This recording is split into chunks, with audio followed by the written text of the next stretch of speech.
हमने first week of development complete कर लिया था। आज हम सेकंड वीक ऑफ डेवलपमेंट के बारे में पढ़ेंगे इंशाल्लाह। फर्स्ट वीक ऑफ डेवलपमेंट में हमने क्या क्या पढ़ा था? हमने पढ़ लिया कि एम्ब्रियो स्लाइटली इम्प्लांट होने लग गया था, मोरूला फॉर्मेशन हो गई थी, फिर ब्लास्टूला फॉर्मेशन हुई है। ब्लास्टूला फॉर्मेशन के बाद आहिस्ता आहिस्ता उसमें से छोटी सी कैविटी बन गई है और दो लेयर बन गई है, एक ट्रोफोब्लास्ट बन गई थी और एक एम्ब्रियोब्लास्ट बन गई थी। फिर मैंने आपको बताया कि जो ट्रोफोब्लास्ट थी वो आहिस्ता आहिस्ता दो हिस्सों में डिवाइड होने लग गई। एक हमारे पास साइटोट्रोपोब्लास्ट था, एक हमारे पास सिंसीशियोट्रोपोब्लास्ट था। फिर वो जो सिंसीशियोट्रोपोब्लास्ट था उससे आहिस्ता आहिस्ता छोटी बहुत कोरियोनिक विलायें बनने लगी और वो आहिस्ता आहिस्ता आहिस्ता आहिस्ता इम्प्लांट होने लग गया। ये तमाम की तमाम चीज़ें हमारे पास फर्स्ट वीक ऑफ डेवलपमेंट के अंदर थी कि सिंसीशियोट्रोपोब्लास्ट बनेगा, उसके अलावा ब्लास्टोसील की कैविटी बनेगी, फिर उस कैविटी के अंदर फ्लूइड आ जाएगा, 100 से ज़्यादा सेल बन जाएंगे, कोरियोनिक विलाय बनेगा। ये तमाम की तमाम चीज़ें हमारे पास फर्स्ट वीक ऑफ डेवलपमेंट में थी कि थोड़ी सी प्लांटेशन हुई थी।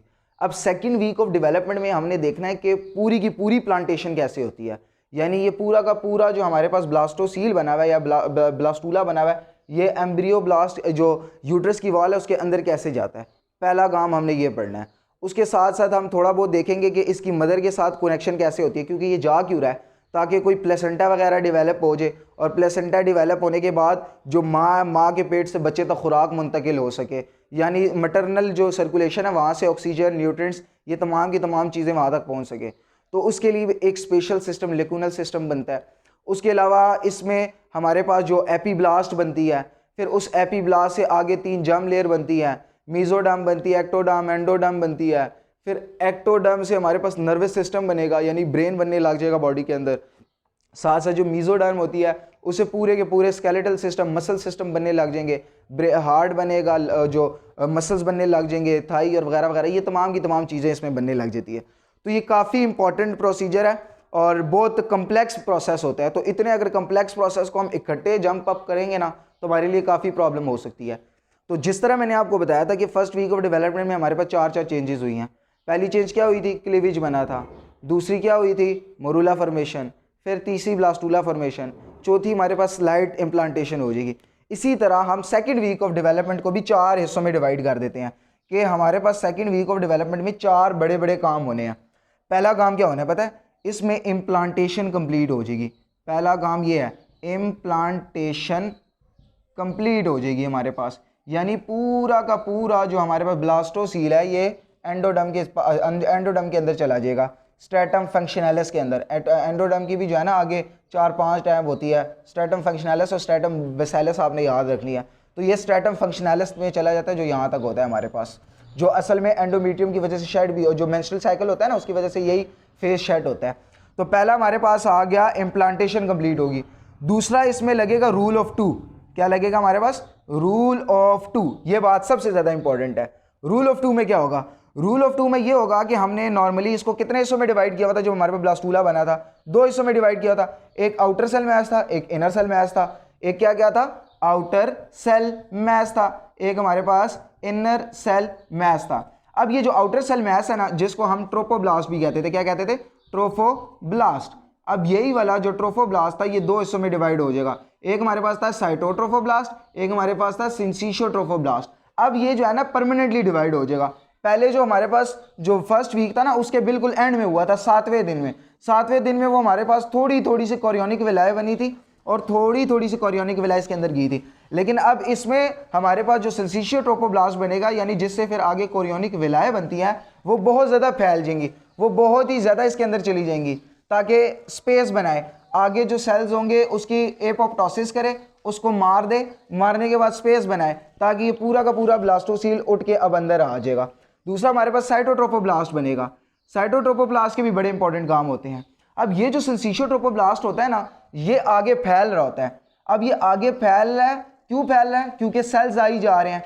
सेल्स आने के बाद अपना जो साइटोप्लाज्म है उसमें डाल रहे हैं, न्यूक्लियस इसमें डाल रहे हैं, ऑर्गेनेल्स में डाल रहे हैं, लेकिन सेल्स अपनी सेल मेम्ब्रेन को लूज कर रहे हैं। अब वो जो सेल्स आ रहे हैं जिसकी वजह से ये सिंसीशियोट्रोफोब्लास्ट आगे बढ़ता जा रहा है, बढ़ता जा रहा है, बढ़ता जा रहा है और स्पेस ऑक्यूपाई कर रहा है। वो सेल्स कहाँ से आ रहे हैं? वो सेल असल में आ रहे होते हैं साइटोट्रोफोब्लास्ट से। साइटोट्रोफोब्लास्ट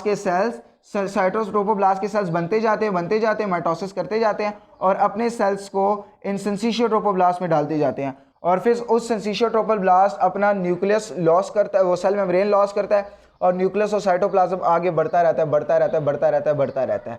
ये काम हमारे पास ये जो आउटर सेल मेम्ब्रेन है यानी उसकी जो ट्रोफोब्लास्ट होती है उसके अंदर होता है। इस काम को अच्छे तरीके से समझने के लिए पहले ये छोटी सी एनिमेशन वीडियो आप देख लें। अब ये साइटोट्रोपोब्लास्ट है, ये साइटोट्रोपोब्लास्ट देखें, इसके ये सेल्स हैं, ये डिवाइड हो रहे हैं, इसके सेल डिवाइड हो रहे हैं, ये उनका न्यूक्लियस है, ये देखें ये न्यूक्लियस जा रहा है, ये न्यूक्लियस जा रहा है और ये न्यूक्लियस जैसे ही ख़त्म हो, इनकी सेल मेम्ब्रेन ख़त्म हो रही है और ये साइटोप्लाज्म और जो बाकी चीज़ें हैं वो उसमें ऐड कर रहे हैं। ये देखिए बाकी चीज़ें ऐड कर रहे हैं उसमें, ये बाकी चीज़ें जैसे ऐड हो ही जा रही है, फैल जा रहा है और ये मटरनल ब्लड वेसल्स तक पहुँच गई। देखें ये मटरनल ब्लड वेसल्स तक पहुँच गया, ये मटरनल ब्लड वेसल्स तक पहुँच गया। ओके जी, आपको उम्मीद है ये समझ आ गया होगा। अब दूसरा देखें, रूल ऑफ टू लगना है। रूल ऑफ टू में 3 काम होते हैं। रूल ऑफ टू का मतलब ही क्यों है मैं आपको बताता हूँ। एक हमारे पास आउटर सेल मैस था और एक हमारे पास था inner cell mass. Outer cell mass trophoblast में डिवाइड हुआ, फिर ट्रोफोब्लास्ट 2 हिस्सों में डिवाइड हो गया, साइटोट्रोपोब्लास्ट और सिंसिशियो ट्रोफोब्लास्ट। इसी तरह जो हमारे पास इनर सेल मैस होता है जिसको हम कहते हैं एम्ब्रियोब्लास्ट, क्या कहते हैं, एम्ब्रियोब्लास्ट, ये भी 2 हिस्सों में डिवाइड हो जाएगा। एक हमारे पास होता है एपीब्लास्ट, एक हमारे पास होता है हाइपोब्लास्ट। समझ आ रही है आपको। अब ये जो एपीब्लास्ट होता है ना, मेन काम यही है, पूरा का पूरा बच्चा यानी पूरा का पूरा जो फीटस होता है वह एपीब्लास्ट से बनता है। इस एपीब्लास्ट से फिर आगे 3 जर्म्स लेयर बनती हैं, 3 जर्म लेयर्स बनती हैं। फिर उन 3 जर्म लेयर में हमारे पास एक आती है एक्टोडर्म, क्या आती है हमारे पास, एक एक्टोडर्म, एक हमारे पास आती है मीजोडर्म, एक हमारे पास आती है एंडोडर्म। ये जो 3 जर्म लेयर होती है ना, हमारे पास 3rd वीक के अंदर बनेगी, 3rd वीक के अंदर। और ये जो 3 जर्म लेयर को बनाने वाला प्रोसीजर है उसका नाम है गैस्ट्रुलेशन, गैस्ट्रुलेशन। लेकिन मैं आपको अभी बर्ड आई व्यू दे रहा हूँ कि असल में होगा क्या। असल में क्या हो रहा है कि 2nd वीक के अंदर एम्ब्रियोब्लास्ट 2 हिस्सों में डिवाइड हो जाएंगे, एक बन जाएगा एपीब्लास्ट, एक बन जाएगा हाइपोब्लास्ट। फिर जैसे ही 3rd वीक आएगा ये एपीब्लास्ट 3 और हिस्सों में डिवाइड हो जाएगा, एक को एक्टोडर्म, एक को मीजोडर्म, एक को एंडोडर्म। मीजोडर्म से तमाम के तमाम मसल्स और स्केलेटल सिस्टम्स बनेंगे, मसल्स प्लस स्केलेटल सिस्टम्स बनेंगे। उसके अलावा जो एक्टोडर्म होगा, एक्टोडर्म से आगे पूरा का पूरा नर्वस सिस्टम बनेगा, नर्वस सिस्टम बनेगा इससे, और इससे आगे फिर कनेक्टिव टिश्यूज बन जाएंगे वगैरह वगैरह। हमें गैस्ट्रुलेशन में जाने की ज़रूरत नहीं है। 2 काम हुए हैं अभी तक। क्या क्या काम हुआ है, आउटर सेल मैस भी 2 हिस्सों में डिवाइड होगा, इनर सेल मैस भी 2 हिस्सों में डिवाइड होगा। इसके अलावा क्या होता है, 2 कैविटीज़ बन जाती हैं। क्या बनती हैं, 2 कैविटीज़ बन जाती हैं। एक कैविटी का नाम हमारे पास है primitive egg yolk, egg sac या primitive yolk sac, primitive yolk sac.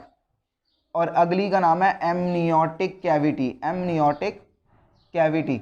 ये 2 कैविटीज़ बन जाती हैं। अब आपको उम्मीद है समझ आ जी होगी कि इसे रूल ऑफ 2 क्यों कहते हैं। रूल ऑफ 2 इसलिए कहते हैं कि हमारे पास जो आउटर सेल मैस है वो भी 2 हिस्सों में डिवाइड हो गया, इनर सेल मैस भी 2 हिस्सों में डिवाइड हो गया और दूसरा ही वीक था और 2 ही कैविटीज़ बनी हैं, इसीलिए इसे रूल ऑफ 2 कहा जाता है। ओके, अभी तक हमने 2 काम देख लिए हैं। अब हम तीसरे काम की तरफ आते हैं। तीसरा काम क्या है जी हमारे पास, तीसरा काम ये होता है कि लेक्यूनल सिस्टम बनने लग जाता है, लेक्यूनल सिस्टम बनने लग जाएगा।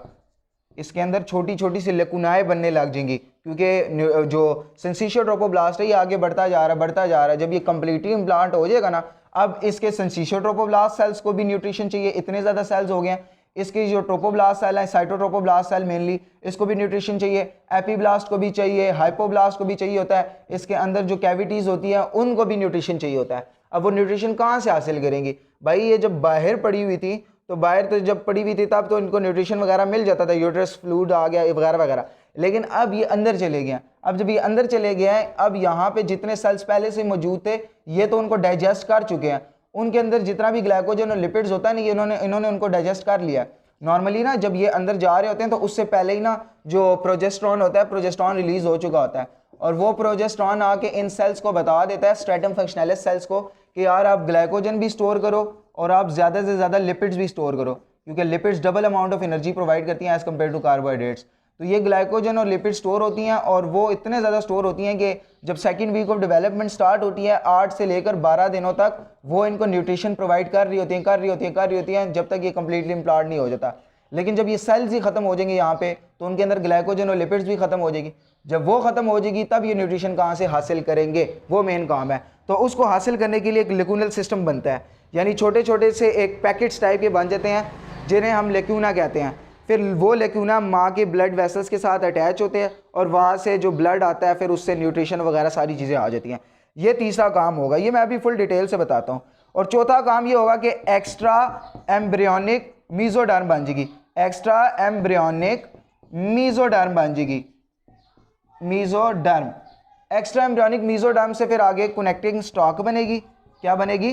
कनेक्टिंग स्टॉक बनेगी। फिर कनेक्टिंग स्टॉक से हमारे पास एम्बिलिकल कॉर्ड बनती है, एम्बिलिकल कॉर्ड, यानी वो जो ट्यूब टाइप की होती है ना, जो माँ के पेट के साथ और बच्चे के पेट के साथ अटैच हुई होती है। ये चार मेन बड़े बड़े काम है जी। पहला काम क्या होगा? इम्प्लांटेशन कंप्लीट हो जाएगी। क्या काम होगा? इम्प्लांटेशन कंप्लीट हो जाएगी। दूसरा हमारे पास रूल ऑफ टू लगेगा। रूल ऑफ टू में सारी चीज़ें दो दो में डिवाइड हो जाएंगी, दो कैविटीज भी बन जाएंगी। तीसरा काम लेक्यूनल सिस्टम बन जाएगा, माँ से डायरेक्ट कनेक्शन अब बच्चे का स्टार्ट हो गया। और चौथा काम हमारे पास एक्स्ट्रा एम्ब्रियोनिक मीजोडर्म बन जाएगी। उसके बाद कनेक्टिंग स्टॉक बनेगा, उससे हमारे पास एम्बिलिकल कॉर्ड बनेगा। ये चार बड़े बड़े काम है जी हमने जो पढ़ने हैं। पहले काम की तरफ आते हैं। पहला काम जो हमारे पास इम्प्लांटेशन है, जिसकी इम्प्लांटेशन हमने कंप्लीट करवानी है। इम्प्लांटेशन जो हमने कंप्लीट करवानी है, मैंने आपको बताया था कि जो हमारी इम्प्लांटेशन है ना, वो पहले हफ्ते के आखिरी दिन स्टार्ट हुई थी, यानी सातवें दिन स्टार्ट हो जाती है और ये जाके तकरीबन 12वें दिन कंप्लीट होती है। 12वें दिन यानी इसे 5 दिन लग जाते हैं इम्प्लांट होने में कंप्लीट, क्योंकि ये जगह तलाश कर रहा होता है। उसके बाद इसकी कोरियोनिक विलाएं आगे बढ़ती रहती है। बढ़ने के बाद ये सेल्स की माइटोसिस करेंगी। मिसाल के तौर पे ये मेरे पास एक सेल्स हैं जो मैंने बनाए हुए हैं। ये सेल्स हैं हमारे पास, ये जो एंडोडर्म है उसके सेल्स हैं, एंडोमीट्रियम है, सॉरी एंडोमीट्रियम के ये हमारे पास सेल्स हैं, एंडोमीट्रियम के सेल्स हैं जिसे स्ट्रेटम फंक्शनैलिस भी कहते हैं। और इन्होंने अपने अंदर बहुत ही लार्ज अमाउंट में ग्लाइकोजन भी स्टोर किया हुआ है और इन्होंने लार्ज अमाउंट में फैट्स भी स्टोर किया हुआ है। अब अगर ये सिंसिशियो ट्रोपोब्लास्ट को आगे बढ़ना है, यानी इसको यहाँ तक पहुँचना है, जैसे मैंने ये बनाई हुई है, यहाँ तक पहुँचना है और पूरे के पूरे ये जो एम्ब्रियोब्लास्ट था, नॉर्मली एम्ब्रियोब्लास्ट भी नहीं कह सकते, ब्लास्टोसील था, इसको अंदर लेके आना है, इसको अंदर लेके आना है। अभी देखो ये बाहर पड़ा हुआ है, उसके बाद हमने इसे अंदर लेके आना है। अंदर तभी आएगा जब यहाँ पे हमारे पास जगह बनेगी, क्योंकि यहाँ पे तो सेल्स हैं। अब वो जगह बनाने के लिए इस सिंसिशियो ट्रोपोब्लास्ट के सेल्स को, ये जो नॉर्मल बीच में सेल्स आ रहे हैं, इनको एपोप्टोसिस करनी पड़ेगी, इनको डाइजेस्ट करना पड़ेगा। अब डाइजेस्ट करने के भी बड़े इनको फ़ायदे हो जाते हैं। डाइजेस्ट करने का फ़ायदा क्या होता है? डाइजेस्ट करने का फ़ायदा ये होता है कि एक तो इसकी ये जो कोरियोनिक विलाएं है ये बढ़ जाएंगी। बढ़ेंगी क्यों? क्योंकि उनका साइटोप्लाज्म भी इनके अंदर आ जाएगा, उनकी ऑर्गेनल्स भी इसके अंदर आ जाएंगी। उन्होंने इसके अंदर जितना ग्लाइकोजन और फैट्स और ये तमाम चीज़ें स्टोर की होगी ये भी आ जाएगा। तो एज अ रिजल्ट एक तो स्पेस बढ़ी है, दूसरा ये जो सिंसिशियो ट्रोपोब्लास्ट थे आगे बढ़ते जा रहे हैं और इनको न्यूट्रिशन भी मिल रही है। उसके अलावा मैंने आपको बताया था कि जो सिंसिशियो ट्रोपोब्लास्ट है जैसे जैसे ये आगे बढ़ता जाएगा, साथ साथ ये क्या काम करता रहेगा? साथ साथ ये ह्यूमन कोरियोनिक गोनेडोट्रोफिन हार्मोन भी रिलीज करेगा। वो ह्यूमन कोरियोनिक गोनेडोट्रोफिन क्या करेगा? वो जाएगा ओवरीज के अंदर, और ओवरीज के अंदर जो हमारे पास जो कॉर्पस ल्यूटियम पड़ा हुआ है, कॉर्पस ल्यूटियम, उस कॉर्पस ल्यूटियम को कहेगा भाई मेरे प्रोजेस्टेरॉन ज़्यादा से ज़्यादा रिलीज़ करो, और वो ज़्यादा से ज़्यादा प्रोजेस्टेरॉन रिलीज़ करेगा। और ये प्रोजेस्टेरॉन आके दोबारा इन सेल्स पे एक्ट करेगा एंडोमीट्रियम की, और उन सेल्स को कहेगा कि यार जो सिंसिशियो ट्रोपोब्लास्ट चाहता है प्लीज़ आप वो करो, क्योंकि अभी हमारा मेन गोल ये है कि हमने इसको उठा के अंदर लेके आना है और प्रेगनेंसी को मेंटेन करना है। तो नॉर्मली प्लीज़ आप जो है ना एपोप्टोसिस भी अपना साइटोप्लाज्म भी इसके अंदर डालते रहें। एपोप्टोसिस करता है तो एपोप्टोसिस करते रहें, क्योंकि ये एपोप्टोसिस करने के लिए ना हमारे पास डिफरेंट टाइप के हाइड्रोलिटिक और प्रोटोलिटिक एंजाइम रिलीज़ करता है। क्या रिलीज़ करता है? Hydrolytic enzyme. उस हाइड्रोलिटिक एंजाइम्स की वजह से जो इर्द गिर्द के सेल्स होते हैं वो इसके अंदर इंक्लूड हो रहे होते हैं, इसके अंदर इंक्लूड हो रहे हैं। और दूसरा ये जो साइटोट्रोपोब्लास्ट है इसके भी सेल्स यहाँ पे आ रहे होते हैं, ये भी अपने सेल्स को माइटोसिस करवा के इसके अंदर डालता रहता है और इसकी वजह से सिंसिशियो ट्रोपोब्लास्ट आगे बढ़ता रहता है। देखिए हमारे पास ना जो चेंजेस होती हैं वो एम्ब्रियोब्लास्ट के अंदर जो चेंजेस होती है, मैं आपको दोबारा बताता हूँ। जो चेंजेस होती हैं नॉर्मली हमारे पास एम्ब्रियोब्लास्ट के अंदर भी आ रही होती हैं और ट्रोपोब्लास्ट के अंदर भी आ रही होती हैं, ट्रोफोब्लास्ट के अंदर भी आ रही होती हैं और हमारे पास एम्ब्रियोब्लास्ट के अंदर भी आ रही होती हैं। ये चेंजेस दोनों की साइमल्टेनियसली आ रही होती हैं, याद रखिएगा। लेकिन अगर हम साइमल्टेनियसली इन चीज़ों को पढ़ेंगे हम बहुत ज़्यादा कंफ्यूज हो जाएंगे। इसीलिए हम क्या करते हैं, जो ट्रोफोब्लास्ट की चेंजेस है यानी सिंसिशियो ट्रोपोब्लास्ट की और साइटोट्रोपोब्लास्ट की, उसको इस वीडियो में डिस्कस करेंगे। फिर जो नेक्स्ट होगा जिसमें हमारे पास एपीब्लास्ट बनेगा और जिसमें हमारे पास हाइपोब्लास्ट बनेगा, उस हाइपोब्लास्ट और एपीब्लास्ट की चेंजेस हम इंशाल्लाह नेक्स्ट वीडियो में डिस्कस करेंगे। ठीक हो गया। हमारे पास जो इस चेंजेस हैं, जो हमारे पास ट्रोपोब्लास्ट है, ट्रोपोब्लास्ट का मतलब यही है कि न्यूट्रिशन प्रोवाइड करने वाला। मैंने आपको बताया था ना, ट्रोपोब्लास्ट से हमारे पास प्लेसेंटा बनता है और आगे कोरियन बनता है। तो मेन काम हमारे पास सिंचियोट्रोपोब्लास्ट और साइटोट्रोपोब्लास्ट का यही है कि इन्होंने प्लेसेंटा बनाना है किसी भी तरीके से। प्लेसेंटा बनवाने के लिए पहला काम क्या होगा कि कोरियोनिक विलाय बनेगी, फिर उस कोरियोनिक विलाय के अंदर साइटोट्रोपोब्लास्ट अपने सेल्स डिवाइड करके डालते रहेंगे और दूसरा ये क्या करेगा, जो सिंचियोट्रोपोब्लास्ट होगा वो HCG रिलीज करेगा ताकि यार ये पूरा का पूरा एम्ब्रियो अंदर चला जाए और इसकी इम्प्लांटेशन कंप्लीट हो जाए।